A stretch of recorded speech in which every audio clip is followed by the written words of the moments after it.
Bonsoir et bienvenue à tous, nous sommes le jeudi 20 mars, il est l'heure de l'info. Le lac du Der recrute. Hier matin avait lieu à l'office du tourisme de Giffaumont-Champaubert un job dating pour répondre au développement économique autour du lac. La mairie de Commercy sévit face aux dépôts sauvages et aux incivilités. Pour faire face à ces problèmes, elle a décidé de prendre des mesures coercitives. Nous vous expliquerons. Comme chaque jeudi, vous en avez l'habitude, nous retrouverons Manon Collinet pour les idées sorties du week-end. Au programme ce soir, volley, jazz et salon des arts.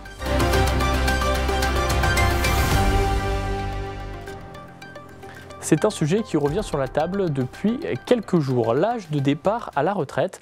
Depuis sa nomination en décembre 2024, le Premier ministre François Bayrou a rouvert les discussions sur la réforme des retraites adoptée en 2023.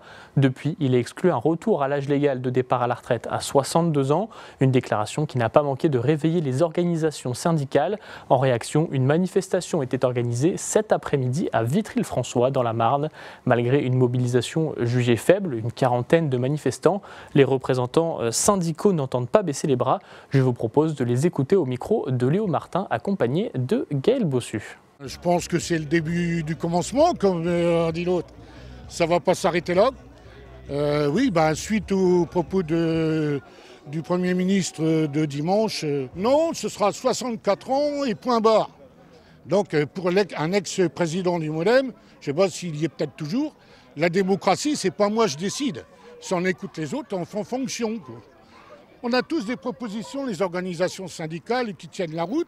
On se met à table et voilà quoi.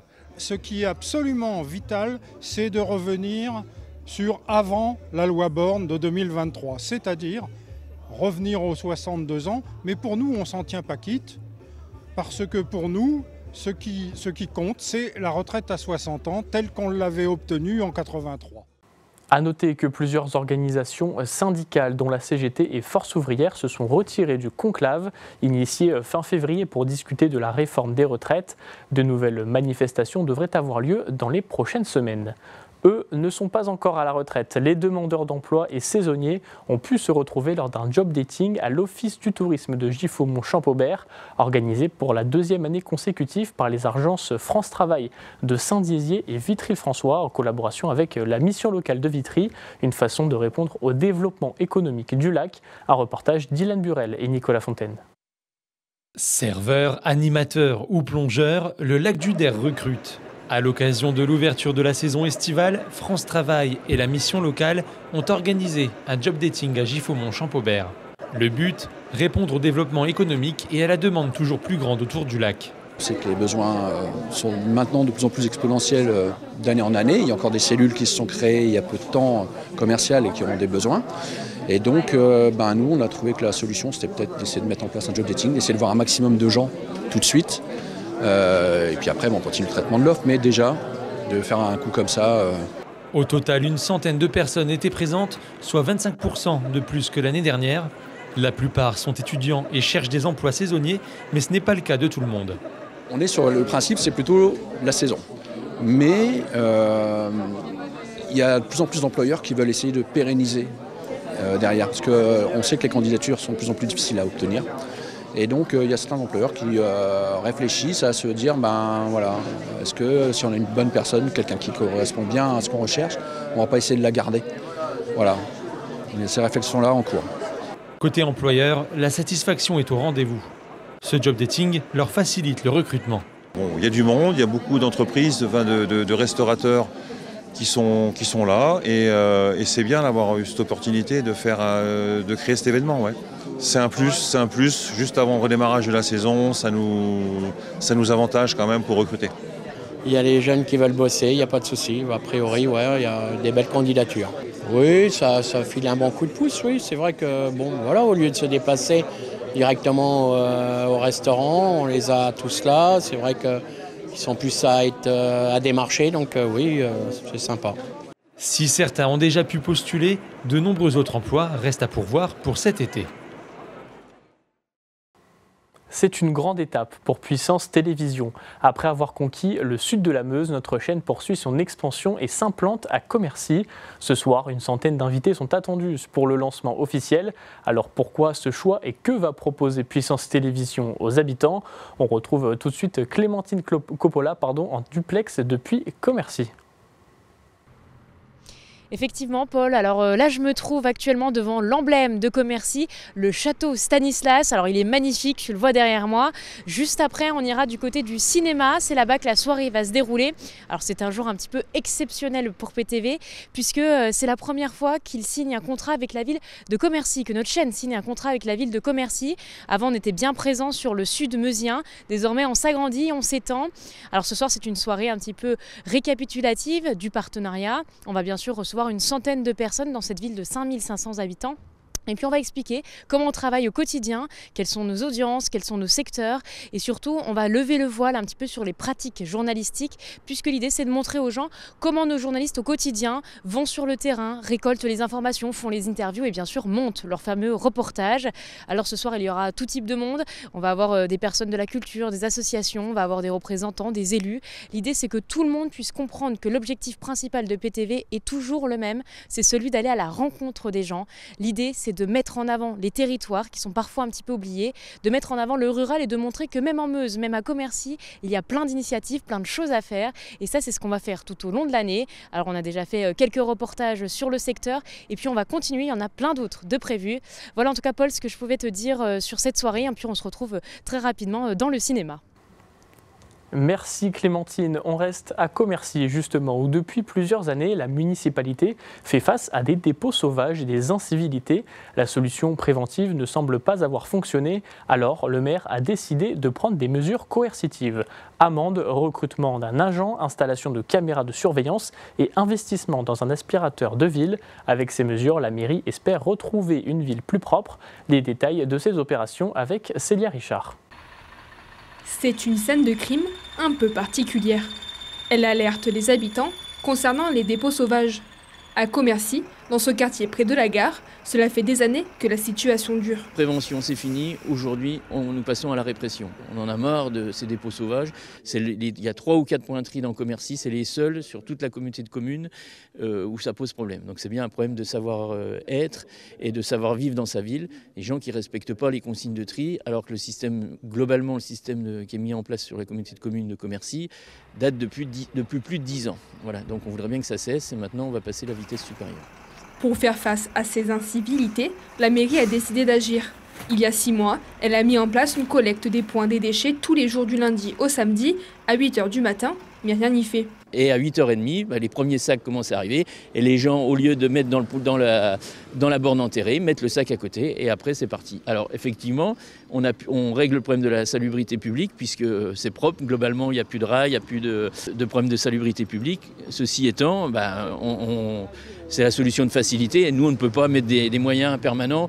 Pour résoudre une bonne fois pour toutes ce problème, la mairie a décidé de sévir et a recruté un agent de surveillance de la voie publique dont la mission principale sera de verbaliser les incivilités avec une amende pouvant aller jusqu'à 1 500 €. En parallèle, la ville a investi plus de 20 000 € dans l'aspirateur de ville et plus de 500 € pour plusieurs cendriers collecteurs. Chacun mette sa pierre à l'édifice pour que notre société s'y retrouve. C'est les fumeurs, je les engage à utiliser les mégots collecteurs. Par ailleurs, nous avions distribué 900 cendriers de poche. Donc c'est les utiliser et puis déposer l'ensemble de ces mégots dans ces cendriers collecteurs. Utiliser effectivement les sacs appropriés, des gros sacs de 200 litres, c'est peut-être pratique, on n'y va qu'une seule fois, mais c'est pas l'objectif. Alors les sacs sont trop gros, ils ne rentrent pas dans les bennes, ou les gens pensent qu'il ne faut pas les mettre dans les bennes, mais si, tout à fait, il faut les mettre dans les bennes, des sacs de 30 à 50 litres, et c'est très efficace. Avec toutes ces mesures, la mairie de Commercy espère retrouver une ville plus propre et honorer son label des plus beaux détours de France. Et tout de suite, nous retrouvons Manon Collinet pour les idées sorties du week-end.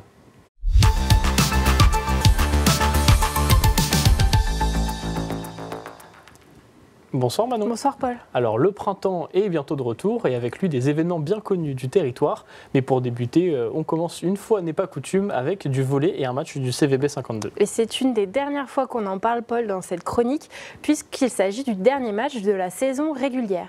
Pour l'occasion, le CVB 52 va rencontrer l'équipe de Sète. Gaël nous en parlait ce lundi avec toi Paul. Peu importe l'issue de ce match, le CVB 52 ne finira pas premier du championnat. Et les résultats et débriefs du match seront à retrouver avec Gaël Bossu, forcément lundi dans l'Infosport. Restons en Haute-Marne, Manon, mais pour un événement cette fois musical.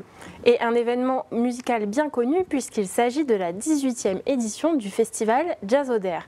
Pour cette 18e édition, au thème très varié, place au big band, au swing des années 50, au bon vieux blues, au jazz manouche, mais aussi au boogie-woogie. En bref, Paul, on revient à nos classiques. Durant 3 jours, 3 concerts sont prévus avec des artistes en première partie. Et le programme complet est à retrouver sur le site internet Jazzodaire. C'est durant donc les 3 jours du vendredi au dimanche. Restons dans le secteur toujours en Haute-Marne et plus précisément du côté de Vassy où on s'active pour un événement prisé par les habitants. Un événement très prisé puisqu'il s'agit du coup d'envoi du carnaval de Vassy. Les chars défileront dans les rues de la ville pour un événement festif et convivial. Mais avant ce show, les derniers préparatifs et la finalisation des chars se mettent en place. Notre journaliste était sur place. Dans ce hangar, on prépare avec soin le grand défilé. Le 13 avril prochain, le carnaval de Vassy fera son retour pour sa 43e édition. Un événement incontournable dans la région qui mêle tradition et spectacle dans les rues de la ville. Chaque année, des centaines de bénévoles se mobilisent pour donner vie à des chars qui offriront un spectacle visuel à des milliers de spectateurs. Ce carnaval, pour moi, c'est que la fête.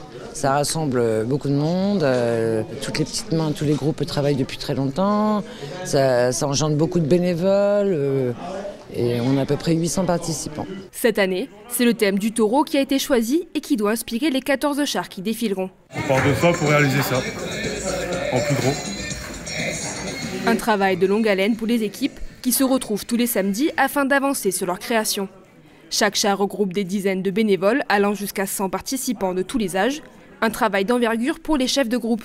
Déjà on part d'une maquette, la petite maquette de taureau, on part de ça nous, et puis sur l'échelle par rapport à la proportion. Mais ouais, faut être minutieux, des fois il faut repasser un peu derrière les gens, parce qu'il y en a qui font ça, mais il faut vraiment faire ça bien, quoi. Parce qu'après le jour du carnaval, si on arrive au défilé que tout craque, on a tout perdu, quoi. Ouais, moi je suis toujours fier, même depuis 16 ans que je fais des chars, c'est toujours une œuvre, quoi. C'est bien. On voit les gens qui applaudissent, qui rigolent, ils sont un peu émerveillés, quoi. Parmi les passionnés, Thomas et son équipe ont choisi une autre approche. Leur char, inspiré des célèbres mignons, est conçu avec un groupe plus restreint, composé d'environ 50 personnes. Un choix assumé par Thomas, qui préfère travailler avec des proches, des amis en qui il a confiance. Après 3 mois de travail, ils ont désormais hâte de voir le résultat final et surtout de le dévoiler le jour J. Sur un coup de tête avec les copains, franchement, là il n'y a aucune explication. On s'est dit, j'ai la place, on a la motivation, on a les copains, donc c'est des parties de plaisir, on rigole bien.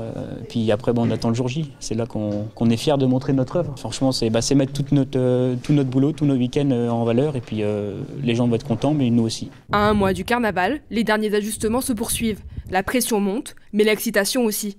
Jusqu'à 10 000 personnes sont attendues cette année selon la présidente du carnaval. Un travail de longue haleine, Manon, pour tous les bénévoles mobilisés pour cette grande fête. Vous l'avez vu, c'est un reportage de Julien Debruyne et Célia Richard. Et le carnaval est bien sûr accessible gratuitement. Il me semble que tu as un autre événement à nous proposer en extérieur et dans un cadre tout aussi agréable. Un cadre agréable puisqu'il s'agit de l'abbaye de Trois-Fontaines. Dans le cadre de la Journée internationale des forêts, partez pour un rallye captivant dans le parc forestier de l'abbaye et découvrez la richesse de sa biodiversité. Entre défis, énigmes et observations, explorer la faune, la flore et les secrets d'un écosystème unique. Une aventure ludique et éducative adaptée aux petits et aux grands pour se reconnecter à la nature et mieux comprendre l'importance de préserver nos forêts. Et cet événement est également en entrée libre en espérant que la météo soit clémente. On reste dans le département de la Marne pour découvrir un salon art et livres. Oui, après le succès de la première édition, les bénévoles de la bibliothèque de Loisy-sur-Marne ont décidé de réitérer pour une seconde édition. Ce salon est l'occasion de retrouver ou découvrir des auteurs qui nourriront votre imaginaire, ainsi que des créateurs passionnés avec qui vous pourrez bien sûr échanger et partager. Et donc le salon aura lieu de 10h à 19h, tu l'as dit, à la salle des fêtes de Loisy-sur-Marne. Et nous avions reçu d'ailleurs sur notre plateau, à ta place Manon, l'un des organisateurs de l'événement. Si vous voulez revoir cette interview, c'est sur notre site internet et notre application. Enfin, je crois que l'on termine notre tour d'horizon par la Meuse. Oui, si vous aviez aimé le spectacle Talons aiguilles et Poil aux pattes, le duo de Rose et d'Anna devrait de nouveau vous séduire dans « Je préfère qu'on reste ennemis ». Le duo de copines revient, mais cette fois-ci, elles sont ennemies et inculpées pour meurtre. Un spectacle comique où le public de la Barroise deviendra le 3e comédien. Découvrez tout de suite un extrait.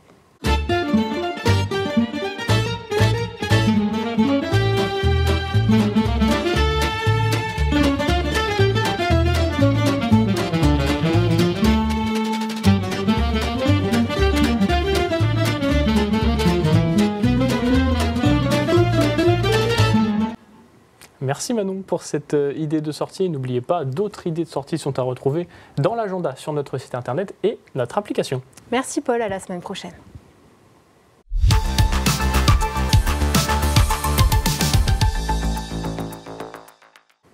C'est la fin de votre journal. Merci de nous avoir suivis. Tout de suite, la météo et l'information continuent sur Puissance Télévision. Excellente soirée et à demain.